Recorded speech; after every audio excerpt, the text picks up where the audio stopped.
Good morning and welcome to News First 5 today on News First Now. It's Saturday, June 25th. I'm Carolyn Carver. And I'm Andy Koen. Coming up this morning, a tragic scene in Colorado Springs as police investigate a hit-and-run crash that left a bicyclist dead. Plus, too much alcohol. That's what officers say could be to blame for a head-on crash early this morning. We'll have details for you in just a bit. And hold on tight. We'll show you a dramatic video from a Pueblo River rescue from the Arkansas.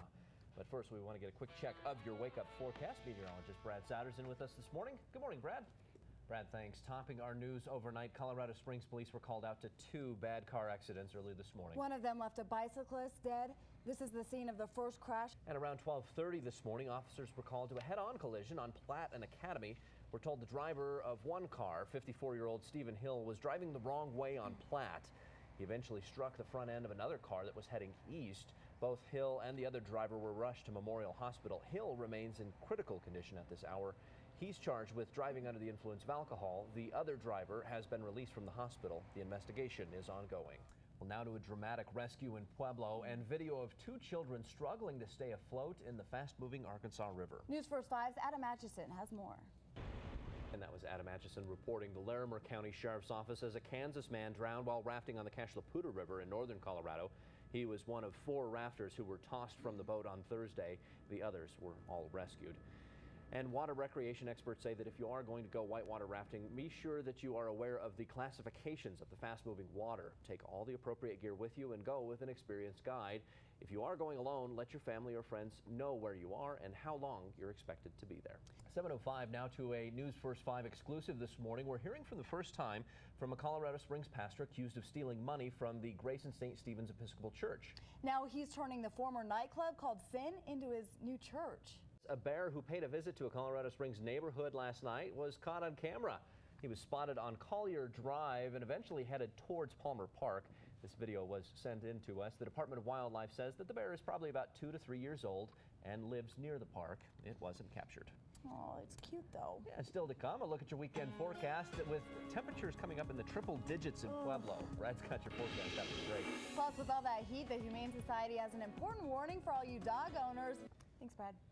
Well, you know, it is tinder dry here in southern Colorado, and the Forest Service has been cracking down on people who are ignoring the burn bans and fire restrictions. Rangers are considering going to stage 2 fire ban by next week if conditions don't improve. The Humane Society is warning about the hot temperatures and pets this week. The warning comes after a dog was rescued from inside of an SUV on Friday. News First 5's Matt Stafford was there and has more on the rescues and what they call an important message for all of us.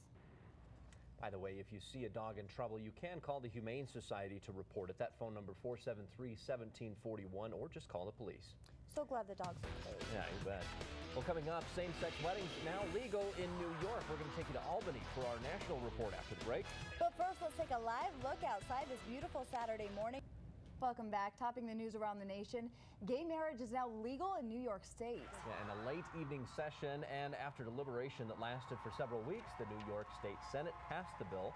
It's already passed the state assembly and has the governor, Andrew Cuomo, has been promising to sign it into law.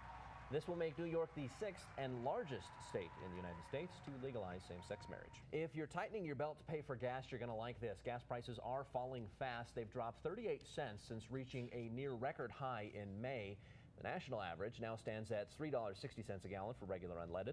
Some analysts expect the price to fall another 25 cents in the next few weeks, but others predict that the prices will be back to the $3.50 to $3.75 range by the end of next year. And remember, you can find the lowest prices around town by using our gas tracker. Just log on to newsfirst5.com and click on gas tracker. 7:20, it's about that time to get you caught up on your morning sports. Yeah, Jordan Mason has all the highlights this morning.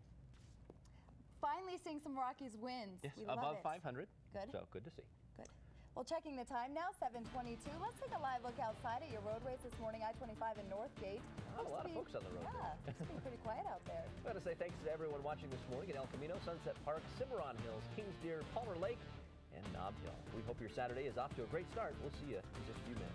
Thanks, Brad. Now let's take a quick look at your Community First segment. This is our opportunity to tell you about an upcoming community event that's sponsored by a nonprofit organization. That's right. And this morning we want to tell you about the Colorado Federation of Garden Clubs, which is holding their annual garden tour. They're inviting you to the event, which is taking place today and tomorrow, and it highlights gardens that are planted and maintained in our region.